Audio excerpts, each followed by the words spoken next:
You're welcome to my channel, and in this video, I'm going to be sharing a story with you of how news began to make the rounds that I was a cigarette smoker. Now, if you have not subscribed to my channel, please go ahead and do that. Share the content if it blesses you. Comment, like. Let's make the message go around. Now, I had just graduated from the university in the year 2004. And so I graduated, and then a few months later, where I was a part of shooting a video, a movie, an amateur movie anyway. I was a part of the cast. So, and one of the video clips was supposed to be shot in my university, the university I graduated from. So, and then I was acting as a bad guy, in that movie. I was supposed to be somebody that smokes, drinks, and does stuff like that. So we now went to shoot it. Like I said, it was an amateur movie, so a lot of things were not the way they're supposed to be. So we're shooting that clip under a tree in a park in the university. Then the cameraman with his camera, we are up the tree. So if you're coming around, you won't see any cameraman, you won't know anything is happening, and there was no notice, any notice on the side saying, we are on set. So we're just sitting down there. I was holding a cigarette. I don't even know how to smoke. Okay, I've never smoked, but I was just, of course, dragging and puffing it out, just for the sake of the clip. And so I sat with these other bad guys who were all smoking. And then the way I was comfortable, and I was a minister in school, in the sense I was a rapper, I was a gospel rapper. I used to preach sometimes. I mean, I was all for Jesus from my year 1 to year 5 when I was done with school. So it was a big shock. Just few months after my graduation, I am back on the same campus smoking. So I didn't even take notice that some people saw me who knew me. So after everything was over, we finished shooting the clip, we went away. Few days or weeks after, a close friend of mine who was, close believer friend, we did music together, did a lot of things together. He called my attention. He said somebody called him and was in pain. The person was lamenting, the person was weeping that we have lost another brother to the world, that this guy, the world has, he's gone to the world, that he saw me smoking. My friend said, no, it's not possible. I can't. The guy said, no, it's not something. He didn't see a video clip, that he saw me physically smoking, puffing cigarette. My friend said, no, because that my friend, he knew me too well. He knew me very deeply. He said, there must be, and he told the person there must be a confusion somewhere. There must be something, there's something they're not getting right, but that he knows. I am not a smoker. Am I saying if you're a smoker, you're not a Christian? Well, you can be a smoking Christian, all right? A cigarette, you can decide to be a Christian and smoking. Well, you become a smoking Christian, all right? So when God is looking for his smoking children, you will be called, okay? So I wasn't smoking. That was it. But what am I saying?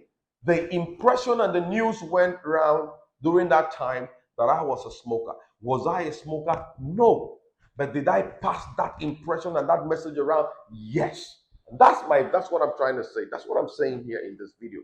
You can't just live your life before God.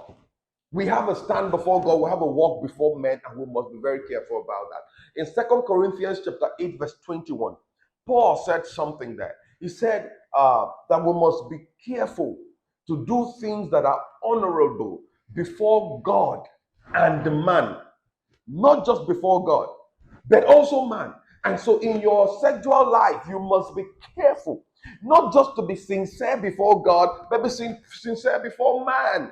All right? You're a Christian young lady and you dress seductively and you don't care, well, I'm not living I'm not sleeping with anybody, so I'm a pure person. Listen, the impression the community will have about you is that you are an immoral lady. And you may say, well, that's their opinion. God knows me. It's not enough as a Christian. I remember there was a time, where I was on my national youth service, national youth service then, 2005, thereabout. And then there was this sister in the fellowship. On one Saturday morning, we normally go to do workouts, jog, and just do aerobics. in a school where she was teaching. She was teaching in that school and living in that school. So we went there early in the morning at about 6 a.m. to do aerobics and all of that. And then she didn't know we were there. And then she came out of our room, our apartment, with a guy. When she saw us, her face fell. She was speechless. We were a combination of fellow people in the fellowship and people, unbelievers who were not saved. And she just, when she saw me, she felt I was an official in the fellowship. She took me aside. She said, "Brother, I didn't do anything. I didn't have sex with this guy. This is my fiance. My fiance. Fiance, which is the right one? Take the one that's right. He came in to visit me. He was traveling to visit me and he arrived very late. And so it was too late to go and bother somebody. So I didn't get to go bother anybody for him to stay with them. And so I just told him to put up in my room. But we didn't do anything. I said, "Sister, I believe you. But will you go around everybody here telling them this story?"